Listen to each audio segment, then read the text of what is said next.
नमस्कार, स्वागत है आप सभी का MH1 प्राइम न्यूज़ के खास डिबेट शो में। आपके साथ मैं हूं अंकित काला और हर रोज की तरह हम आज भी एक महत्वपूर्ण मुद्दे को लेकर के आपके बीच में आए हैं। दर्शकों, जैसे कि आप सभी जानते हैं कि हम आए दिन कोई ना कोई ऐसा मुद्दा जरूर इसमें चर्चा में शामिल करते हैं जिसका सीधा आपसे सरोकार होता है। तो आज भी हम एक ऐसा मुद्दा लेकर के आए हैं जिसका हमने नाम दिया है तबादलों के विवाद में मंत्री। जी हाँ, कैबिनेट मंत्री प्रेमचंद अग्रवाल आए दिन विवादों में आ रहे हैं। अब एक और नई जानकारी निकल करके आई है। दरअसल कैबिनेट मंत्री प्रेमचंद अग्रवाल ने जो सितंबर में 74 अधिकारियों की और कर्मचारियों की जो तबादला सूची जारी की थी, जिसमें कि मुख्यमंत्री कार्यालय की ओर से रोक लगाई गई थी, इसके बाद अब ये निकल करके सामने आया है कि इससे पहले भी उन्होंने कर्मचारियों के तबादले किए थे और करीबन 1/3 से ज़्यादा कर्मचारियों के वो तबादले कर चुके थे। हालांकि उस पर मुख्यमंत्री कार्यालय ने कोई रोक नहीं लगाई थी। जो उनकी ओर से सितंबर माह में दूसरी सूची जारी की गई थी, उस पर मुख्यमंत्री कार्यालय ने यानी कि 74 जो अधिकारियों के कर्मचारियों के जो तबादले हुए थे उस पर रोक लगाई गई थी। तो क्या इसके मायने हैं, इस पर बातचीत के लिए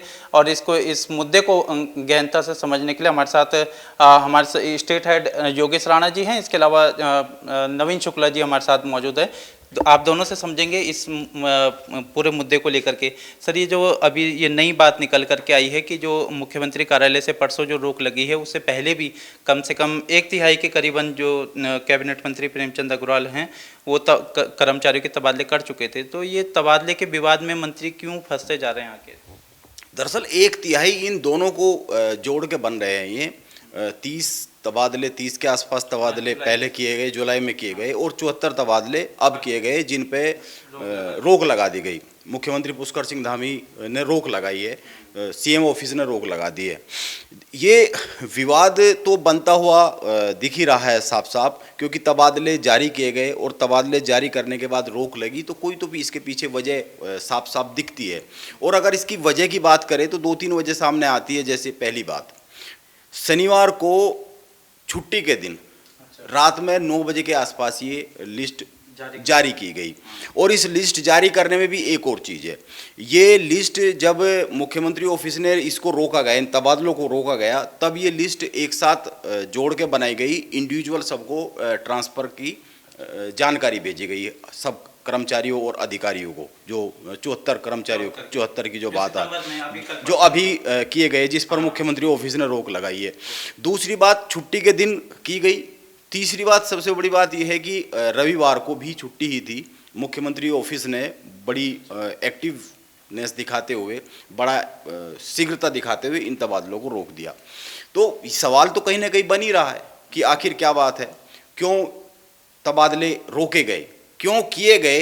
ये सवाल तो तब बना जब तबादले रोके गए पहले, और वो भी छुट्टी के दिन। दूसरी बात, इसमें एक और चीज़ आ रही है जो अभी तक की जितनी जानकारियाँ, जितनी जानकारियाँ है कि शहरी विकास विभाग में तबादला एक्ट लागू नहीं है, जबकि 2018 में एक्ट बन चुका है। हाँ, जबकि 2018 में एक्ट बन चुका है और बाकी विभागों में एक्ट लागू है। और उस एक्ट के हिसाब से क्या है कि आप साल भर में, उसकी समय सारणी है, समय सारणी के हिसाब से तबादले होते हैं, साल भर में एक बार तबादले होते हैं।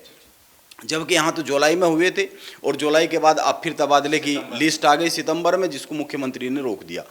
तीसरी बात, आप अगर शहरी विकास विभाग की बात करेंगे तो शहरी विकास विभाग में पहले भी तबादले विवादों में रहे हैं। आप 2020 में देखेंगे, कोविड के समय तबादले किए गए थे, उस समय भी विवाद खड़े हुए थे, कर्मचारी अदालत चले गए थे और फिर बाद में उनकी वापस वहीं पर नियुक्ति की गई थी, पूर्व नियुक्ति दी गई थी कर्मचारियों को, जब वो कोर्ट, हाँ, अदालत में चले गए थे। तो अब इसमें क्या है, सबसे बड़ी बात तो ये आ रही है कि शहरी विकास विभाग क्या है। हालांकि कई सारे लोगों को कहना है कि एक्ट क्यों नहीं वहाँ लागू है, 4 साल हो गए, 4 साल में भी एक विभाग ऐसा है उत्तराखंड में, उसमें तबादला एक्ट लागू नहीं है। वो तो होना ही चाहिए था। 4 साल से वहाँ तबादले हो रहे हैं, वो एक्ट के तहत नहीं हो रहे हैं। तो इसीलिए ये मान के चला जा रहा है कि मुख्यमंत्री ऑफिस ने इसीलिए वो सूची रोकी गई, क्योंकि एक पारदर्शिता होनी चाहिए। एक हर चीज़ की जो दूसरे विभागों में लागू है वो उस विभाग में भी लागू होना चाहिए। तो इसको एक इस नज़र से भी देखा जा रहा है कि मुख्यमंत्री ऑफिस ने एक्टिव होते हुए इसको रोका, और जो नियम दूसरे विभागों में उनमें भी लागू होने चाहिए। इसके पीछे एक वजह ये भी मानी जा रही है।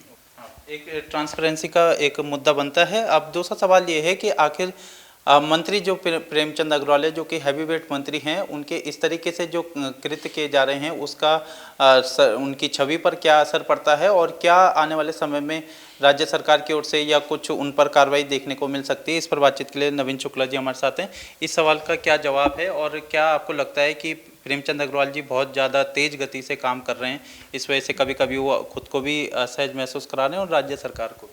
जी, निश्चित तौर पर मतलब मेरा मानना यही है कि इस समय जैसे अभी विधानसभा, जो वो पूर्व में विधानसभा अध्यक्ष थे, भर्ती का मामला चल रहा है, इसके बाद फिर ये तबादले की बात आई, तो कहीं ना कहीं छवि पे ज़रूर उन पे छवि खराब होने की बात हो रही है, क्योंकि एक मैसेज जो जा रहा है पब्लिकली, पहले तो एक विवाद था ही, दूसरा विवाद अब ये जो अभी ट्रांसफ़र का लेके आ गया, तो कहीं ना कहीं छवि पे ज़रूर असर पड़ता है। हालांकि अगर मैं सरकार की बात करूं तो सरकार पूरी तरीके से ट्रांसपेरेंसी से काम कर रही है।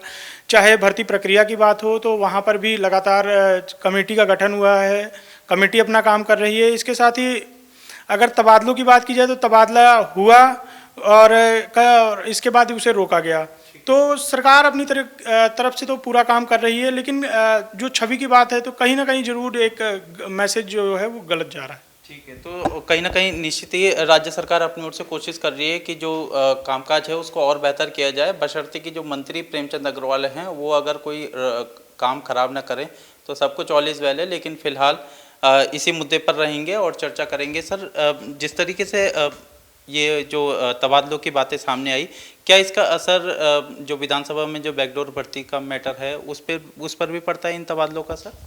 दरअसल देखो, दोनों विषय अलग है। जो विधानसभा का मामला है वो विधानसभा अध्यक्ष रितु खंडूरी के अधिकार क्षेत्र का मामला है, वहाँ कमेटी गठित की हुई है, और जिस तरह की सूचनाएं आ रही है कि कमेटी ने अपनी एक रिपोर्ट सौंप भी दी है विधानसभा अध्यक्ष को। ये सूत्रों के हवाले से, हालांकि विधानसभा अध्यक्ष का ये बयान आया है कि अभी खंडन किया है कि इस तरह की कोई अभी रिपोर्ट मेरे पास नहीं आई है। तो दोनों एक अलग विषय है, लेकिन अगर आप इसको देखेंगे अधिकार क्षेत्र के हिसाब से तो अलग विषय है, लेकिन अब अगर आप एक छवि के हिसाब से देखेंगे तो विषय दोनों जुड़ते हुए दिखते हैं। इस तरह जुड़ते हुए दिखते हैं कि आपके खिलाफ एक जांच चल रही है, और आपके खिलाफ एक जांच चलते हुए आप एक दूसरा और विवाद नया खड़ा करने का काम कर रहे हैं। अगर मुख्यमंत्री ऑफिस आपके तबादलों को रोक रहा है तो कहीं ना कहीं कोई बात है, और इससे ये भी पता लगता है कि आजकल मुख्यमंत्री ऑफिस कितना एक्टिव है, मुख्यमंत्री पुष्कर सिंह धामी कितने एक्टिव है। वो चाहते हैं कि एक पारदर्शी सिस्टम बने, कहीं कोई सवाल खड़ा ना हो। तबादले रोकने का मतलब क्या है? ये है कि इस पे कोई सवाल खड़ा होता दिख रहा था सिस्टम में, इसीलिए तो रोके गए। कोई ना कोई खामी थी, और सबसे बड़ी बात तो ये है कि वहाँ तबादला एक्ट लागू नहीं है, पहली बात। दूसरी, जब आपकी छवि जैसी बनती है इसी तरह के, जैसे वहाँ जांच चल रही है, तो इसका और उसका आपस में कोई जुड़ाव नहीं है, लेकिन आपकी छवि तो एक मैटर करती ही करती है, क्योंकि आप अध्यक्ष रह चुके हैं। आप अध्यक्ष भी रह चुके हैं, और अगर आप विवादों में आते हैं बार बार तो आपकी छवि तो फर्क पड़ती है। वो अलग बात है कि उधर की जांच अलग विषय है, अलग तथ्य है, अलग बात है, अधिकार क्षेत्र अलग है, वो अलग विषय। इधर का मामला एक अलग है, आपने तबादले किए, वो रोक दिए गए, क्यों किए, वो एक अलग कार्य क्षेत्र है, वो एक अलग चीज़ है। लेकिन आपकी जो छवि है वो पूरी हर जगह कॉमन होती है, वो केवल इन दो मामलों में ही नहीं, वो तो पब्लिक में है, सरकार में है, हर जगह आपकी एक मैटर करती है वो तो आप इसको, इन दोनों को मामलों को हम जोड़ के नहीं देख सकते। लेकिन हम ये देख सकते हैं कि प्रेमचंद अग्रवाल की जो छवि है वो बहुत लगातार, बहुत जल्दी जल्दी विवादित सी होती दिखती है। अच्छा, इसमें एक सवाल और है सर, जब ट्रांसफ़र एक्ट 2018 में आ चुका था तो ऐसी क्या वजह मानते हैं इतने महत्वपूर्ण विभाग में एक्ट को लागू ना करना, और इसका कितना बड़ा खामियाजा भुगतना पड़ रहा है? तो फिर ऐसे में जो सरकार बातें करती है कि हम ट्रांसफ़र एक्ट ला रखे, तो उसके तो बातें हवाई हो गए ना, जब अगर शहरी विकास विभाग में ही ये लागू नहीं रहेगा। बिल्कुल, इसमें ये बात पहले भी आई है, ये कई बार उठती रही है कि यहाँ ट्रांसफ़र एक्ट क्यों लागू नहीं है। आप अगर देखेंगे पिछले जो, जैसे मैं 2020 की बात कर रहा था, कोविड के समय पे जो ट्रांसफ़र हुए थे, उस समय भी ये बात आई थी कि यहाँ क्या है, कभी भी ट्रांसफ़र कर दिए जाते हैं, किसी भी समय कर दिए जाते हैं, अपनी मर्जी से कर दिए जाते हैं, वो एक्ट लागू नहीं है। जैसे सुगम का इलाका, दुर्गम का इलाका, एक व्यवस्था है, क्योंकि ये नियम बने हुए हैं कि ये पहाड़ी प्रदेश है, पहाड़ी क्षेत्र है, मैदानी क्षेत्र भी आते हैं, तो सबके एक नियम बने हुए हैं। तो उस हिसाब से ये बीच बीच में बात आती है कि क्यों नहीं है लागू, और यहाँ 4 साल हो गए, लागू होना चाहिए था, इसमें कोई दो राय नहीं है। आपको लगता है सर जिस तरीके से प्रेमचंद अग्रवाल जी लगातार कोई ना कोई विवाद खड़ा कर रहे हैं, सरकार को कहीं ना कहीं उनकी उसकी छवि को धूमिल करने की कोशिश कर रहे हैं, और अब कहीं ना कहीं एक समय आ गया है कि मंत्री प्रेमचंद अग्रवाल पर कोई कार्रवाई करके एक बड़ा मैसेज दिया जाना चाहिए। आपको लगता है हो सकता है भविष्य में ऐसा? दरअसल मंत्री प्रेमचंद अग्रवाल, कैबिनेट मंत्री प्रेमचंद अग्रवाल की वजह से छवि कितनी सरकार की धूमिल हो रही है, ये एक सवाल है। लेकिन मुख्यमंत्री पुष्कर सिंह धामी अगर तबादलों की लिस्ट को रोक देते हैं तो ये छवि बनाने का काम किया गया है, हिसाब से एक बात है। ये इनडायरेक्टली वे में, हाँ, इनडायरेक्ट वे में नहीं, आप ये समझिए कि ये एक मैसेज है कि किसी भी लेवल पे हो, अगर कैबिनेट मंत्री भी कोई ऐसी लिस्ट जारी करता है जिस पर संशय है, कैबिनेट मंत्री भी कोई एक लिस्ट ऐसी जारी करता है, बड़ा नहीं है वो, तो वो ये है कि यहाँ रुक जाएगी। तो आप प्रेमचंद अग्रवाल सरकार का एक हिस्सा है और सरकार का जो चेहरा है वो पुष्कर सिंह धामी है, मुख्यमंत्री पुष्कर सिंह धामी है। तो अगर एक कैबिनेट मंत्री की लिस्ट भी कहीं ना कहीं रुक रही है तो ये मैसेज है। आप केवल इसको इतने ही तस्वीर के तौर पे क्यों देखते हैं कि सरकार की छवि प्रेमचंद अग्रवाल धूमिल करने का प्रयास करते हुए दिखते हैं? आप ये क्यों नहीं देखते कि मुख्यमंत्री पुष्कर सिंह धामी उस लिस्ट को संडे की छुट्टी होने पर भी रोक देते हैं? वो इतने एक्टिव है, कहीं ना कहीं कोई बात थी तभी तो रोक दी गई। तो इसको इस नज़र से भी देखने की ज़रूरत है, और इसको इस नज़र से भी देखने की ज़रूरत है कि अगर वो लिस्ट रुकी है और शहरी विकास विभाग में जिस तरह की खामियां है, वो तबादला एक्ट को लेकर है या कोई भी है, तो ये सूचना भी आ सकती है कि इन खामियों को दूर करने के लिए नेक्स्ट में ये कदम उठाए जा रहे हैं। ठीक है।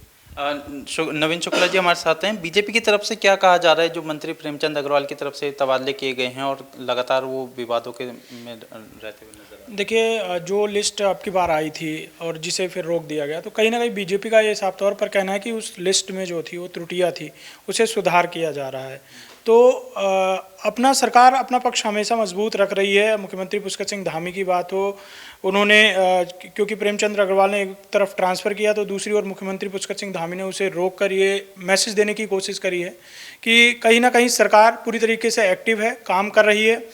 और बीजेपी का भी साफ तौर पर यही कहना है कि सरकार द्वारा पारदर्शिता से काम किया जा रहा है, सरकार पूरी तरीके से पारदर्शिता से काम कर रही है।